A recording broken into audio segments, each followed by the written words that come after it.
써보겠습니다. 조금 어렵지 않습니다. 자, 411페이지입니다. 자동차 파는 거, 매화절차. 자, 교체 120조죠. 자, 법원은 그 관할구역 내에 집행관이 그 자동차를 점유하기 전에, 그렇죠? 점유하기 전에 집행관에게 매각을 시켰다. 그렇죠. 그러니까 자동차를 점유하기 전에는요, 팔 수가 없어요. 보여줘야지, 뭐, 물건 있습니다. 그럼 뭐예요? 그죠? 항상 점유가 필요합니다. 자동차는 이제 거기에 최저가 특례. 법원은 상당하다고 인정하는 경우에는 집행관으로 하여금 거래소의 자동차 시세를 조회하고, 아니면 그 밖에 상당한 방법으로 자동차를 평가할 수 있다. 그래서 그에 따라서 최저 가격을 정할 수 있다. 따라서 차에 대해서 그 평가한 집행관은 그 평가서를 내라는 것이고, 그 다음에 넘어가겠습니다. 자, 가번에 아까 봤듯이 뭐죠? 점유하기 전까지는 실시할 수 없다라는 것이고, 그 다음에 2항에 그러면 우리가 집행법원에 소속하는 집행관이 차를 점유하기 전에 팔 수 있는 것도 있어요. 그거는 그 압류 채권자한테 팔 때. 그렇죠. 그러니까 채권자한테 파는 경우죠. 네가 살래? 그래서 이렇게 채권자한테 살 때는 뭐 점유 필요 없죠. 점유 필요 없어요. 그 다음에 아예 집행관이 평가를 조회를 할 수 있습니다. 스스로. 그리고 다번에 특별매각이 있고요. 법원은 그 상당하다고 인정할 때는 집행관에게 입찰 경매 외에도 그 외의 방법으로 그 차를 팔 수 있습니다. 이걸 우리가 특별매각인데 일단은 그 특별매각 할 때는요, 지급보증서 필요 없습니다. 그런 거 필요 없어요. 그리고 다만 대금을 납부하지 않을 때는 뭐죠? 우리가 그 보증금을 뗄 수 있다는 얘기죠. 그리고 특별매각에 대해서는 그 통지를 합니다. 들어갈 수 있어요. 그 다음에 그러니까 특별매각은 주로 이제 규모가 있거나 여러 개거나 그럴 때 파는 거죠. 보관과 운행허가. 자, 자동차의 보관은 실무 조문에 있죠. 그 경매법원의 관할구역 아니죠, 있죠. 관할구역 아니면 되죠. 그 법원 아니고 관할구역 아니면 되죠. 그 다음에 차의 운행허가 똑같습니다. 차도 예컨대 버스라든지 택시 같은 것들은 영업상 필요가 있잖아요. 그래서 영업상 필요, 그 밖에 상당한 이유가 있을 때는 이해관계인의 신청에 따라서 자동차의 운행을 허가할 수 있습니다. 조건을 붙일 수 있고요. 자, 다번에 차의 이동. 법원은 필요하다고 인정하는 때는 집행관에게 자동차를 일정한 장소로 이동할 수 있습니다. 그죠? 그리고 그러한 이동 명령에 따라서 차를 일정한 장소로 이동한 때는 당연히 새로운 보관 장소를 어딘지 신고를 집행관이 해야 됩니다. 자, 사건의 이송. 이건 이제 집행법원은 다른 법원에 있는 집행관이 차를 뺏었어요. 똑같은 생각하고요. 그러면 지금 서울에 있는 차가 인천에 있는 집행관이 뺏었습니다. 그러면 그때 다시 또 차를 원래 집행관의 구역으로 이동하는 것이 곤란하거나 비용이 든다. 그럴 때는 아예 그 인천법원으로 그냥 그 기록을 사건을 이송할 수 있는데 다 직권을 할 수 있다. 그 다음에 그래서 5번에 이송받은 법원이 그 집행법원이 됩니다. 자, 실무상은 이제 우리가 양도 명령이 많죠. 왜냐하면 아예 그 경매 신청한테 주는 거죠. 거기에. 그래서 법원은 상당하다고 인정할 때는 압류 채권자가 신청할 수 있어요. 매수 신청. 그래서 아예 채권자가 신청하면서 사는 것도 채권자가 살 수 있도록 매각을 허가할 수 있습니다. 그게 좋죠. 보관명도 안 들고. 별도의 시기적 제한은 없습니다. 한마디로 최저가만 내면 매수 신청할 수 있습니다. 그 다음에 이제 우리가, 물론 이제 그 전에도, 우리가 신고할 수도 있고요. 대금 납부 신고. 우리가 압류 채권자는 스스로 매수 신청액을 정해서 매각 허가해달라는 양도 명령을 신청할 수 있어요. 내가 그 차를 500에 사겠다. 이런 식으로 양도 명령을 신청할 수 있는데, 이때는 어차피 받을 게잖아요. 그러니까 보증금 안 냅니다. 보증은 필요 없어요. 물론 그렇더라도 그 매수 신고 가액은 최저가 이상을 말해야 됩니다. 따라서 나중에 양도명령 신청하면서 자기가 배당받아야 할 금액을 제외한 나머지는 내겠다라고 우리가 대금 납부 신고할 수 있고요. 또 그러니까 이제 압류 채권자한테 팔 때는 별도로 매각 결정기를 열지 않죠. 그렇죠? 그래서 결정기를 잡할 수 있다는 것들도 특징이다. 자, 우리가 집행 절차의 취소는 뭐 차나 선박이나 인도를 받지 못한 꽝 아니에요? 그래서 취소합니다. 그래서 잘 보세요. 강제경매 개시 결정이 있은 날부터 2월이 지나기까지 차를 인도받지 못하면 똑같이 법원은 직권 취소입니다. 취소예요. 됐죠? 따라서 이항에 이런 차에 대한 신청을 스스로 취하거나 아니면 아까처럼 경매 절차가 취소하는 결정이 생기면은 법원 사무관은 집행관에게 통지해서 야 풀어줘 이런 하겠죠. 그래서 통지를 해줘라. 불복. 자, 이랑 자동차 개시 결정과 동시에 그 인도 명령에 대해서도 즉시 항고할 수 있습니다. 그러나 그 인도 명령에 대해서는 즉시 항고할 수 없죠. 둘 다 해야 되는 거예요. 그래서 개시 결정에 대한 것이지. 자, 두 번째는 자, 그러면 이게 풀렸는데 집행관이 그 차를 찾아갈 권리가 있는 사람에게 인도를 해줘야 되는데 이거를 찾아가지 않습니다. 그런 경우 많죠? 이렇게 인도를 할 수 없을 때는 적어놓으세요. 그때는 집행관이 신청을 해. 집행관이 신청해서 차에 대한 매각한다는 신청을 할 수 있어요. 왜냐면 보관 비용만 들고 있는데 계속 안 찾아가. 그러면 그냥 팔아가지고 비용에 써야겠죠? 네. 자, 우리가 집행 정지 중에 매각. 자, 1항. 우리가 이제 집행 정지라는 49조의 2호나 또는 집행한 판결 다음에 변제나 유예 증서를 내요. 그러면 법원 사무관이 그러한 집행 정지에 따른 사실을 통지합니다. 그러면 집행을 중지할 거 아니에요? 그런데 문제는 2항에 그러한 통지를 받았는데 그 차의 가격이 너무 떨어져 있거나 어떤 경우는 차보다 보관 비용이 더 많이 들어. 그럴 때는 압류 채권자나 채무자에게 통지를 합니다.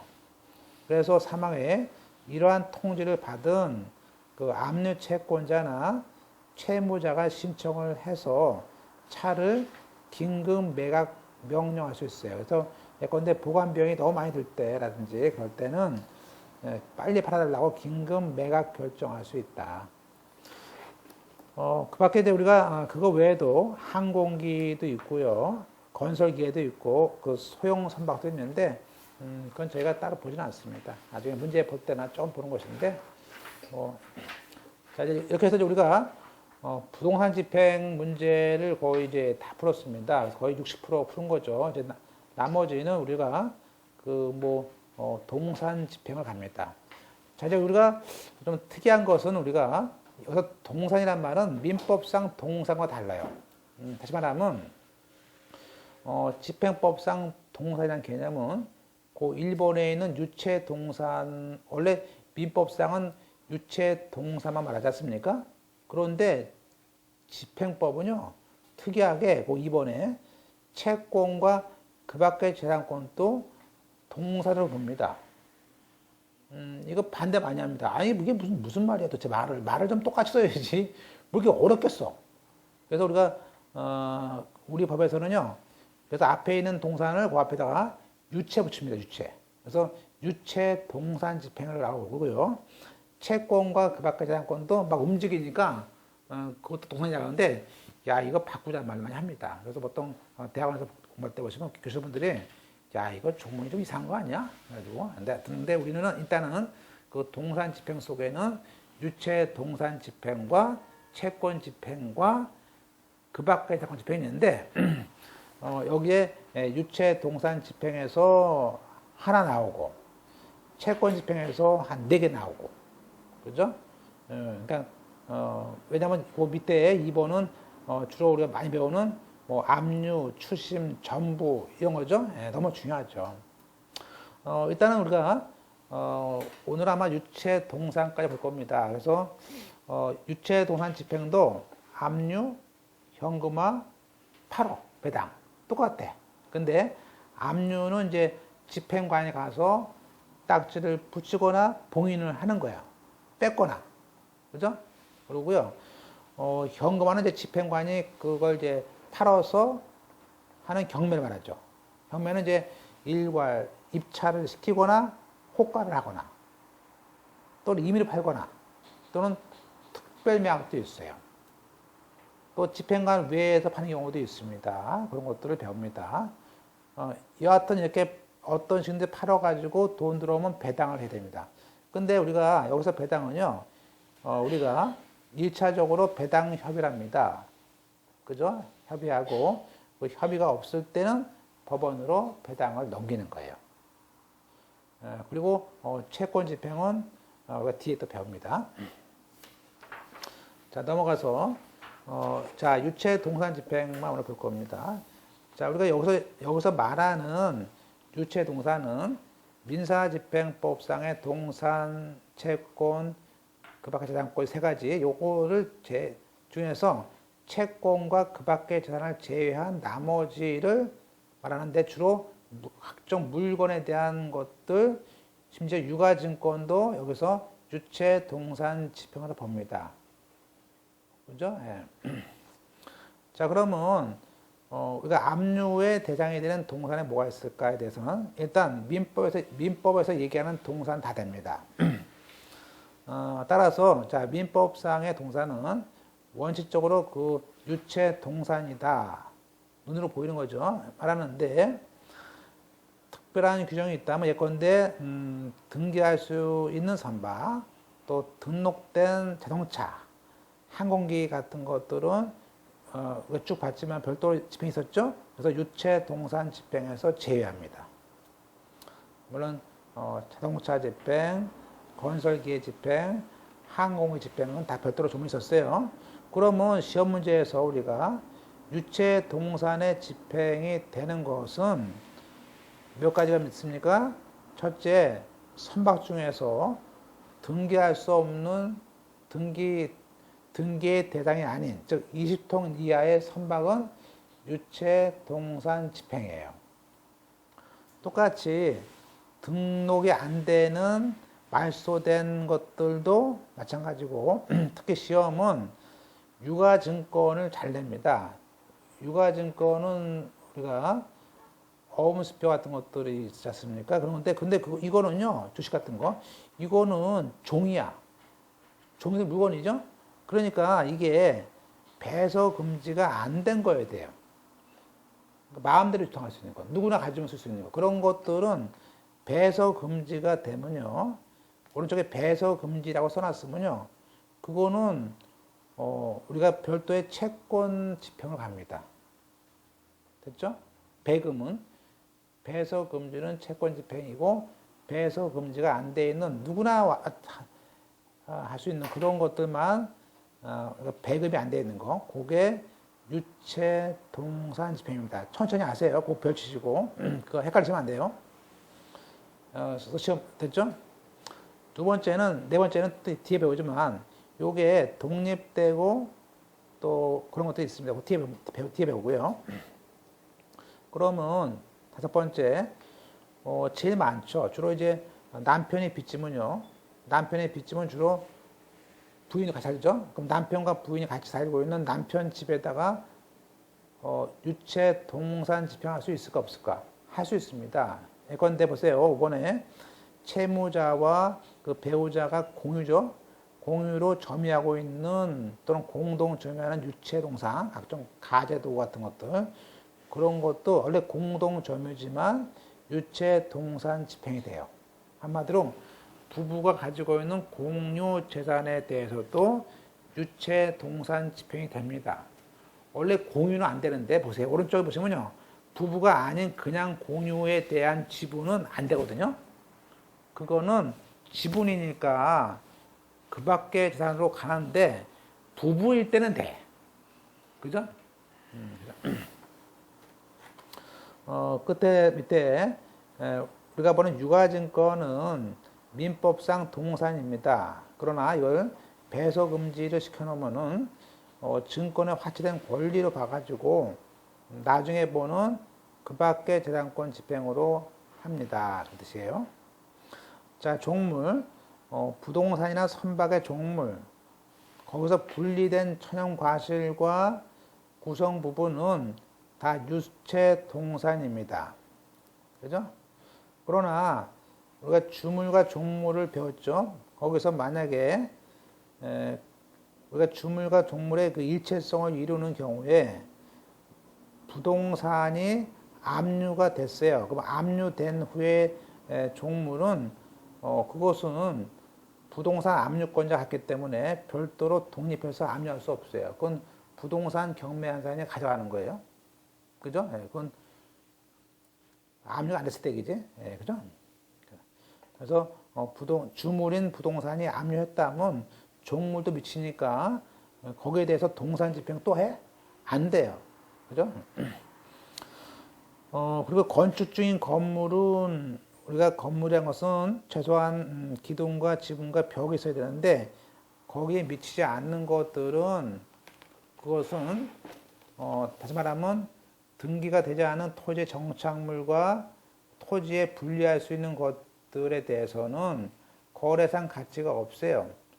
그러니까 그죠? 그때는 유체 동산의 집행도 안 됩니다. 그죠? 그래서 토지나 건물에 대해서는 그러니까 둘 다 안 되는 거죠. 그죠? 그러니까 경매도 안 되고 여기 유체 동산 집행도 안 됩니다. 그러니까 집담한 집들은 난감한 거지. 난감하죠? 우리가 유체 동산에 대한 집행에 대한 요건은 189조에 있습니다. 볼까요? 자, 1항. 채무자가 항상 채무자가 점유하고 있는 것을 압류하겠죠. 그러니까 그 압류라는 것은 집행관이 그 물건을 점유하는 겁니다. 그 얘기는 점유를 뺏는 거야, 한마디로죠. 그래서 집행관이 그 동산을 점유하는 것이 압류예요. 다만 통상 채권자의 승낙이 있거나 운반이 곤란하니까 원래 집행관이 뺏어야 되는데 냉장고, TV는요 그냥 봉인을 해놓는 거예요. 봉인을 해놓고 채무자 네가 보관해, 띄지 마. 그렇게 하는 게 압류죠.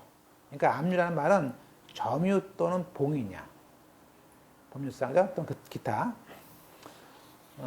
또 다음 같은 경우에 1호, 2호, 3호 아까 봤던 것인데 독립성이 있어야 되고 한 달 내에 있어요. 그걸 왜요? 볼까요? 우리가 등기할 수 없는 토지의 정착물은 독립성이 있어야 됩니다. 그죠? 아까처럼 종물인 경우는요, 압류하면 안 돼요.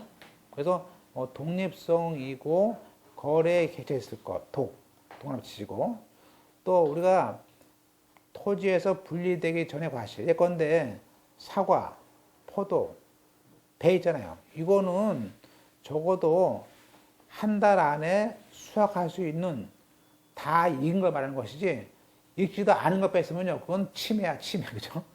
그래서 따라서 과실은 적어도 한 달 안에 수확할 수 있을 정도로 상당히 익은 걸 말하는 것이지 미리 떼면 안 돼요. 그건 안 돼요. 그죠? 그죠? 그래서 한계라는 제한. 또 유가증권은 배서 금지된 것은 안 됩니다.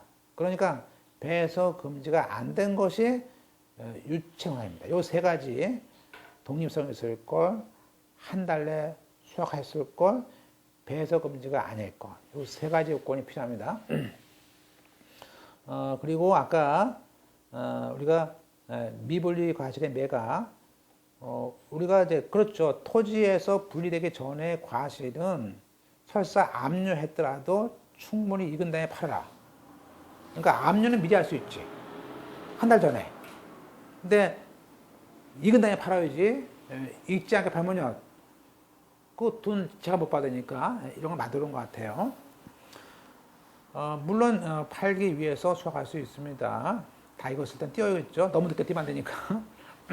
하여튼 그런 거입니다. 그래서 거기에 있는 것들, 그 1번, 2번, 3번의 그 조문에 있는 거였습니다. 특히 4번에 있는 거, 채무자, 배우자와 공유로 된 것도 얼마든지 압류할 수 있습니다. 라는 거예요.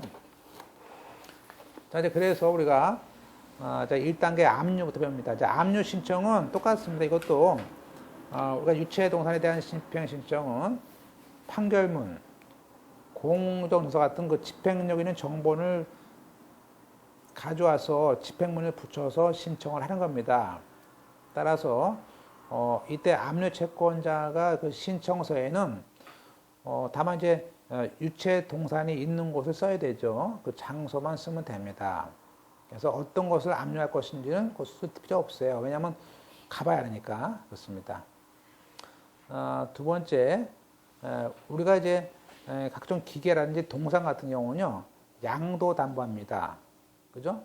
그러면 내가 기계를 갖다가 담보권자한테 한 1억을 빌리고 기계는 채무자가 가지고 있습니다. 그러면 여기서 양도 담보권자는요, 한편으로 공증을 받습니다. 그러면 양도 담보권자가 그 집행에 수락한다는 공정증서를 가지고 돈을 안 주면 그 기계에 대해서 저 담보 목적물에 대해서 경매를 듣습니다. 그런 경우도 압류를 하는 것이죠. 다만 이때는 그 절차가 형식상 강제 경매지만 실질상은 양도담보라는 그 담보권 실행 경매가 됩니다. 그죠? 그래서 가로 열고 우선권으로 다 갔습니다. 다 가죠, 돈은. 그죠? 그 다음에 압류할 수 있는 경우 아까 압류는 채무자가 점유를 하고 있는 것을 뺏어오는 겁니다. 따라서 이 항에 만약에 그 압류를 하려 갔더니 제3자 소유예요. 근데 그때 집행관이 제3자 소유임을 알았거나 알 수 있었을 때는 당연히 뺏으면 안 되는 거죠. 그래서 그걸 알고 뺏으면 손배 책임을 면할 수 없다는 것이 있고요. 그 다음에 이제 그 네 번째 그 압류라는 것은 그 압류물에 생긴 천연물에도 미칩니다. 따라서 우리가 소를 압류했는데 다음날 압류한 날 송아지가 나왔어. 송아지. 그럼 송아지까지도 압류된 거죠. 뭐 그런 얘기죠, 그죠? 이거 압류물에 생긴 천연물, 돼지 같은 것도 새끼만 잘 나오죠? 다 내 거예요, 그죠? 압류한 겁니다. 또 압류해요? 또 압류 필요 없습니다. 4번에 이번에는 거꾸로 채무자가 가지고 있는 채권자가 포인트죠. 채권자가 점유하고 있어요. 그러면 채권자가 점유하고 있는데 채무자 동산을 압류할 수 있어요. 그러니까 가지고 있다가 압류합니다. 됐죠? 자, 넘어가서 문제는 이제 제3자 점유물을 물어보는데 당연히 집행관이 갔어요. 갔더니 물건을 제출을 거부합니다. 내 거래. 그러면 그 제3자가 자전거를 가지고 있어요. 그럼 그거 뺏을 수 있어요? 안 됩니다. 그래서 거기 만약에 그 물건을 제출을 거부하지 않는다면 뺏을 수 있지. 여기 거부하지 않는다는 압류할 수 있다라는 얘기예요. 근데 거부하면요? 거부하면 안 뺏기죠. 물론 이때 제3자라는 것은 그 집행문 안에, 그 집행권원 안에 채권자, 채무자 이렇게 거기 써있지 않은 그런 제3자를 말합니다. 그러니까 법정 대리인은 제3자가 아니에요. 그죠? 또 목적물에 대해서 우선권이 있는 물상담보권이 있는 제3자가 그 스스로 그 물건에 대해서 압류하세요라고 내놓으면은 그때는 배당 요구한 거로 봐서 걔한테 우선 변제권을 줍니다. 그죠? 물론 그 물건의 제출을 거부하지 않아서 압류했어요. 근데 나중에 제함자가 제함자 이소를 하면 안 돼요. 근데 했으면요, 배제할 수 있습니다. 자기가 스스로 준 다음에 또 제함자 이소하해. 그러니까 안 되는 거죠. 자기가 스스로 거부하지 않고 줘놓고 나중에 가서 내 거예요, 그 주장하면 안 됩니다. 그런 뜻이죠. 그래서 제함자 이소를 제기해도 압류를 배제할 수 없다. 그러면 자, 이번에는 이제 압류물의 인도. 자, 여기서 193조입니다. 자, 여기서 1항에 압류물 동그라미 치시고, 여기서 압류물은 뭐예요? 이미 압류가 붙어 있다는 거 아니에요? 압류를 하려는 게 아니고 이미 압류가 돼 있어요. 근데 그 압류된 물건을 제3자가 가지고 있어요. 그죠? 그죠? 그러니까 내가 옷을 압류했는데 그 옷을 입고 있어. 그러면 그때 채권자가 신청을 해서 그 물건을 뺏어주세요 하는 것이지, 뺏을 수 있어요? 안 되는 것이지. 그래서 그때는 채권자가 별도로 인도 명령 신청을 합니다. 그래서 그 제함자에서 그 물건을 집행관에게 인도라는 그 인도 명령 신청을 하라는 거예요. 그러니까 문제는 2항에 펼치고, 이때 인도 명령은 즉 압류물을 제3자가 점유하고 있다는 것은 안날부터 일주일 내에 해야 돼. 빨리 해야 돼. 그죠? 그래서 우리가 이때 일주일 내에 해야 되는데, 물론 이때는 집행은 송달 전에 집행할 수 있죠. 그리고 그때 인도 명령, 자, 4항에 야, 인도해 라고 인도라는 결정문이 나오죠. 그러면 그 채권자인 신청인한테 고지란 말은 이제 알려주는 거죠. 그 결정문이 온 날이겠죠.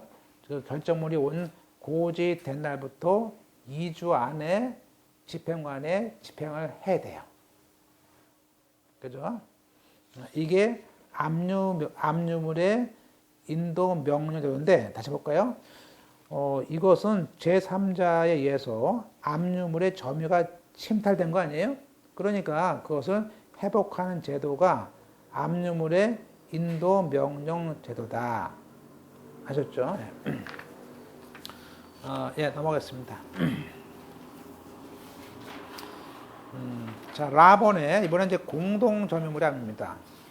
자, 우리가 특히 이제 부부 공유, 거기 배우자와 공동 점유하는 것도 얼마든지 압류를 할 수 있는데, 이 항은 우리가 압류라는 것은 부부 공유일 때 한해서 하는 것이지, 부부가 아닌 다른 사람끼리, 그죠? 다른 공유자끼리에 대한 압류는 지분의 압류고, 그건 지분의 압류는 쭉 봐왔지만 그건 그 밖의 재산권을 봐요. 이것도 아니고 저것도 아니고 기타, 그죠? 됐죠? 그러면 사실은 혼인신고하지 않고 살고 있는 신혼부부야. 그럼 그게 사실혼 관계에 있는 경우도 압류할 수 있어요. 사실혼도 유체 동산 집행에서는 부부로 봅니다. 그래서 우리가 유추 적용할 수 있다는 판례예요. 판례입니다. 자, 압류는 자, 집행관이 점유를 하거나 나번에 집행관이 가서 봉인을 붙이거나 하는 겁니다. 그러니까 맨 밑에 보세요. 맨 밑에 실무상 봉인을 붙이거나, 보통 이제 한 장에 이렇게 A4지에다가, 그죠? 뭐 20가지 해가지고 이렇게 공시설을 붙여요. 그죠? TV, 냉장고 이렇게 쭉. 그게 공시설을 붙여서 어떤 물건인지를 표시해야 됩니다. 그러니까 이렇게 표시를 안 하면 그런 압류는 무효입니다. 무효예요. 따라서 나중에 집행관이 그걸 보정해서 팔아도 그건 무효가 됩니다. 무효가 치유가 안 됩니다. 자, 3번. 예컨대 창고라든지 그런 일부에 창고 일부를 압류하면서 압류됐을 때 그 압류한 부분을 유형적으로 구별을 해야 됩니다. 예컨대 창고 안에 있는 덩굴차가 150상자야. 150개인데 70개만 압류하고 싶어. 그러면 70개에 대해서 구별을 하지 않고 그냥 150개 중 70개라고 붙이면 돼, 안 돼? 써가지고. 그건 안 돼요. 그래서 분리해가지고 이렇게 70개, 100개 따로 해놔야지 그냥 한 장에다 겉에다가 70개 했으면 그렇게 안 된다 이거죠? 네, 그때는 분리해놔야 돼요. 그때 무효죠. 그 다음에 5항에 또 채무자가 나중에 그 압류했는데 이사랍니다. 그럴 때는 보관 장소가 바뀌는 것이니까 별도로 신고를 해라. 그러시고 또 집행관한테 승인을 받아야 됩니다. 물론 이제 아예 보관을 채권자나 제3자한테 보관할 수도 있어요. 자, 라본의 절차. 일단은 우리가 압류를 실시하면서 집행 현장에서 이제 물론 이제 집행 압류할 때 가서 일단 말을 하죠. 돈 주시면 됩니다. 돈을 주면은 압류 안 합니다. 말을 하겠죠. 그래서 청구한 다음에 수색을 해서 압류를 합니다. 최근에 이제 2014년 9월 1일부터 집행관이 유체 동산 압류를 할 때 최근에 동산 채권 담보에 관한 법률이 있어요. 그래서 동산 담보 등기가 됐는지를 봐요. 그래서 담보 등기를 통해서 담보 등기가 되어 있다면은 우리가 또 압류를 안 합니다. 그러니까 우리가 보시면요, 제가 전번에 뭐 김포인가요? 그래서 우리가 그 유체 동산 압류를 했거든요. 기계를 했는데 갔더니 지금은 우리가 동산 기계 같은 거, 이 기계 같은 것도 담보할 수 있어요. 그리고 또 채권 같은 것도 담보가 할 수 있어요. 그래서 우리가 동산 담보 등기 제도가 있고 채권 담보 등기 제도가 있어. 그래서 갔더니 그쪽에서 이미 동산 담보 등기 했대. 그러면요, 이게 우선하기 때문에 이때는 압류 안 합니다. 가서. 그래서 그 다음에 그래서 지금 우리가 만약에 그래서 이렇게 우리가 제가 이제 경험을 난 다음에 그 다음부터는요, 지금 이 동산에 대해서 만약에 동산 담보 등기되는지를 미리 알아보고 담보 등기 돼 있으면은 이제 그 같이 가야겠죠. 그래서 그 담보 등기 됐는지를 알기 위해서는 우리가 요 회사 그 회사에 대해서 담보 등기부를 떼어보면 되네요. 근데 담보 등기는 아무나 연락 안 해줍니다. 영업상이기 때문에. 그래서 그때는 우리가 동산 담보에 대한 개요에 대한 등기사항 증명서 띌 수 있어요. 이거는. 그러니까 등기 됐는지 안 됐는지 알 수 있어. 근데 내용은 모르지만 그래서 그것도 있습니다. 나중에 한번 보겠습니다. 개요인 경우에는 그 그렇죠. 안 해줘요. 안 됩니까? 아니, 부동산을 설정했는데 또 설정할 수 있어요. 예, 경합할 수 있는데 그때는 안 해주는 경우가 있어요. 그러니까 요즘에는 자꾸 공부 많이 해야 되니까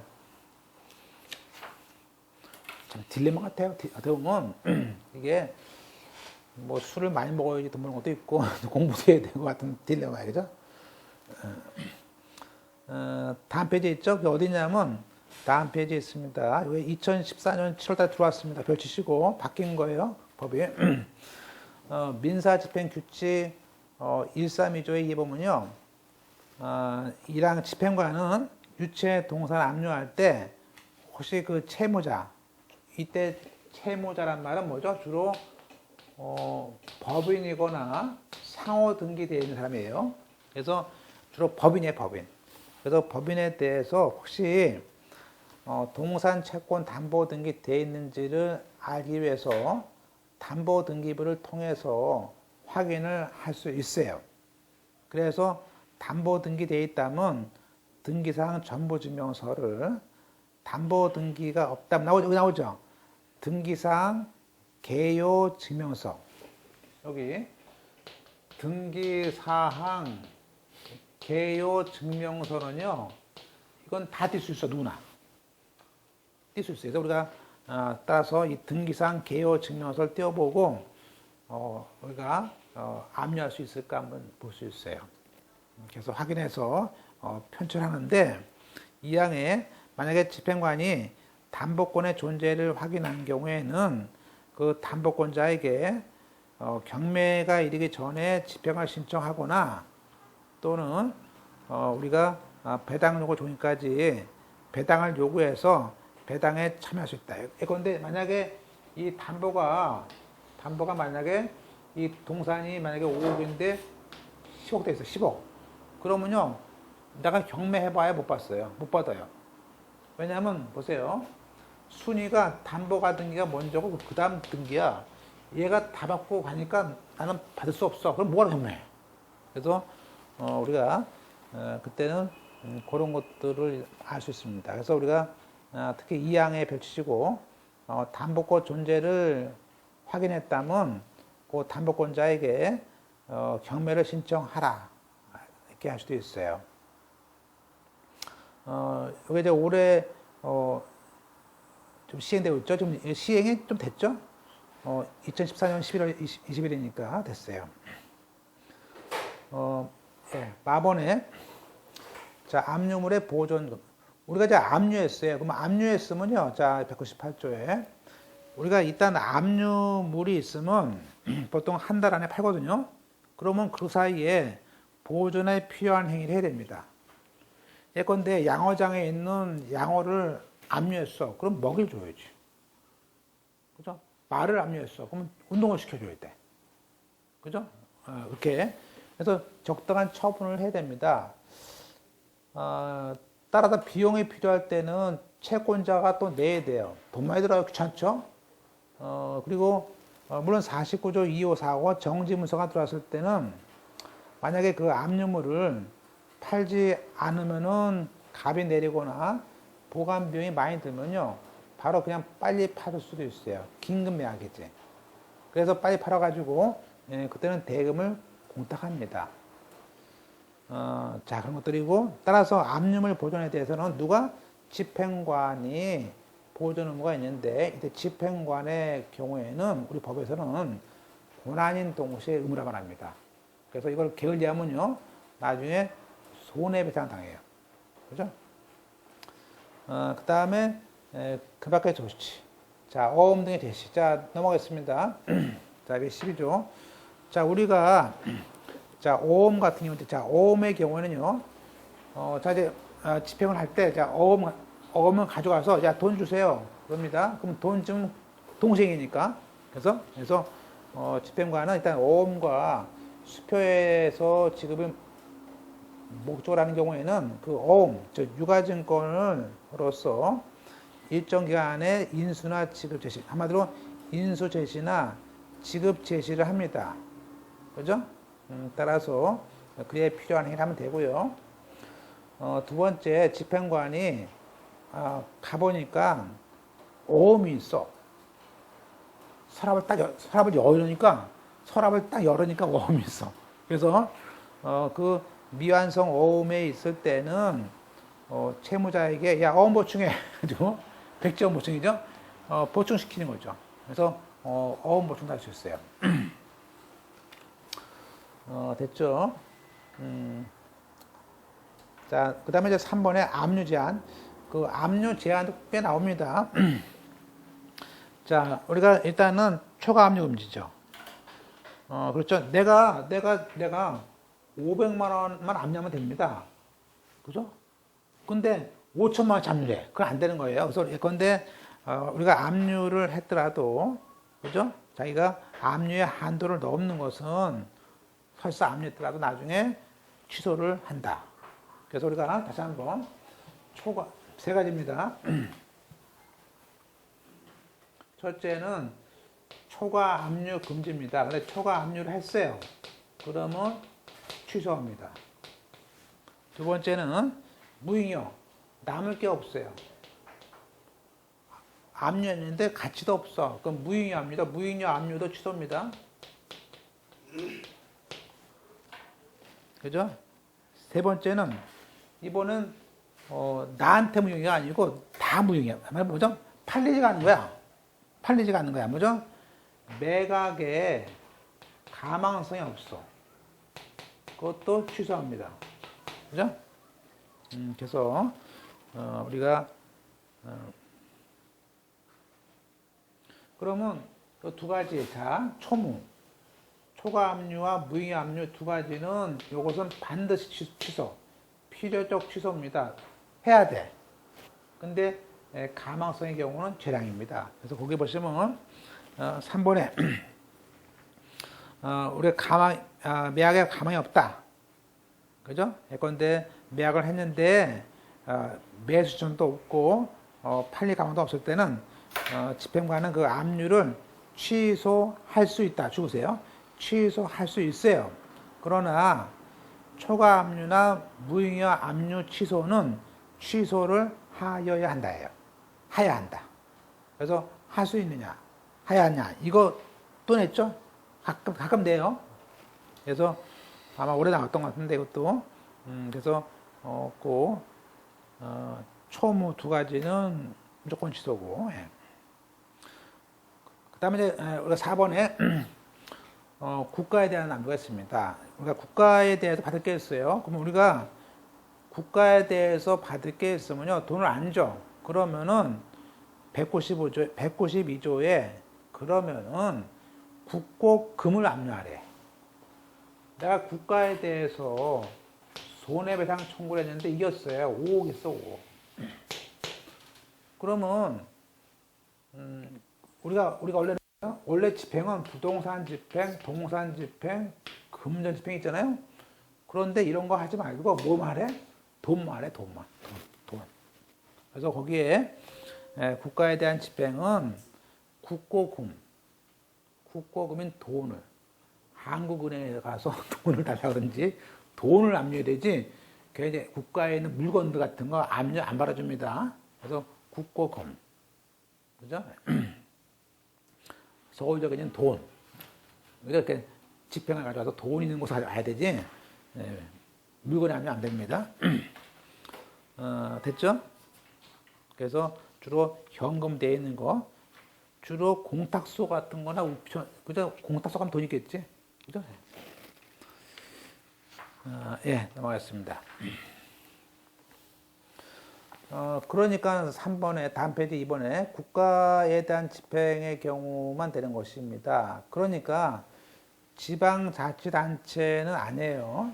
그러니까 관할 구청에 있다. 그러면 구청에는 컴퓨터 압류할 수 있어. 그렇게 해야 돼요. 냉장고 같은 거. 그건 할 수 있죠. 물건 같은 물건. 그 다음에 주로 이제 한국은행에 있는 국고금에 있는 금전에 대해서 우리가 그것이 뭐냐인데, 그러면 그것은 예금의 일종이죠. 그러니까 그때는 국고금이 아니고 그때는 한국은행을 제함채무자로 해서 압류 및 그 전부 면역하면 돈 주겠죠. 돈 주겠죠. 뭐 특이한 경우인데 안 줄 때 하는 거죠. 그 다음에 이제 끝으로 이제 우리가 집행 신청의 취하와 취소 문서. 당연히 스스로 취하했을 때는 압류를 취소합니다. 그 밖에 취소 문서 49조 1356일 때는 취소를 합니다. 자, 끝으로 이제 우리가 5번에는 압류 금지 물건 보고 마치겠습니다. 잘 나오죠? 우리가 지금부터 압류 금지는 압류 금지 채권이 있고요. 다음 시간 배웁니다. 다음 시간 배워요. 다음 시간 배우고요. 지금은 압류 금지 물건이에요, 물건. 그래서 우리가 집행법에 있는 195조 조문하고 규칙 조문입니다. 일단 16가지가 있죠. 볼까요? 우리가 압류 금지에도 특히 거기에 채무자뿐만 아니라 그 친족, 같이 살고 있는 친족의 생활에 필요한 의복, 옷 같은 거, 침구, 가구, 베개 뺏어가면 됩니까? 안 되는 거죠. 그건 덮고 살 거 아니야. 추운데, 그죠? 그런 생필품 안 됩니다. 두 번째, 또 생활에 필요한 식료품. 물론 2개월간의 식료품, 연료 같은 거 빼가면 조명 같은 거 어둡게 해놓고 이거 안 돼요. 우리는 3번 별치시고 현재 1개월간의 생계비. 우리가 예컨대 서랍에 저금 통장이 이만큼 있어. 500원짜리가. 쉬어보니까 149만 원이야. 이거 압류 안 됩니다. 먼저 생계비는요, 얼마? 150만 원까지 압류 안 됩니다. 그래서 거기에 고치세요. 현재는 150만 원이에요. 바뀌었어요, 또. 제가, 그죠? 이제 고쳐야 되는데, 이게 또 안 보였구만. 그러니까 이제 고칠 때 이게 쫙 있는데 꼭 빠뜨리면 아시겠어요. 그 다음에 150만 원 올라갔죠? 나머지는 그냥 보시면 돼요. 농기구, 그렇잖아요. 농사 짓는데 농기구, 비료, 가축 같은 거, 사료, 종자 안 됩니다. 그죠? 물론 없어서 안 되는 거니까 소 같은 거 하면 겠죠. 그 다음에 5번도 그렇고요. 6번 보실까요? 전문직 같은 거에 기술자, 정신적, 육체적 필요한 것들, 제복, 도구 안 되겠죠? 물건. 여기 물건은 주로 컴퓨터 같은 것들도 쓸 수 있어요. 그런데 법무사 사무실 같은데 지금 사건 쓰고 있는 컴퓨터 압류 안 돼요. 압류 안 돼요. 그 다음에 자 7번에 훈장, 포장, 기장 이거 알 수 있게 안 되겠죠? 위패, 영조 안 되겠죠? 족보 안 되겠죠? 도장, 문패 안 되고 그 10번에 간판 같은 거 글쎄 간판 같은 거 안 됩니다. 그 다음에 뭐 일기장, 상업장부 이거 안 되죠. 자 12번 한번 나왔던 것들 언더라인 친 겁니다. 공표가 안 된 저작물, 발명물 안 됩니다. 요거 체크했죠. 12번 나왔었어요. 그 밖에 학습도구, 교과서, 뭐 안경, 보청기. 보청기가 비싸긴 한데요. 안 되겠죠. 안 되겠습니다. 우리는 15번 체크해보세요. 15번. 지금 우리가 저 끝에 자동차인데 장애인용 경형 자동차 1000cc 미만 되는 것들은 압류할 수 없어요. 그 정도 보시면 되겠죠. 그 정도. 예. 나머지는 뭐 나오지 않습니다. 잘 안 나오고. 이렇게 보시고요. 그러면 이렇게 압류를 했는데, 압류를 풀어달라는 것도 있는데요. 이건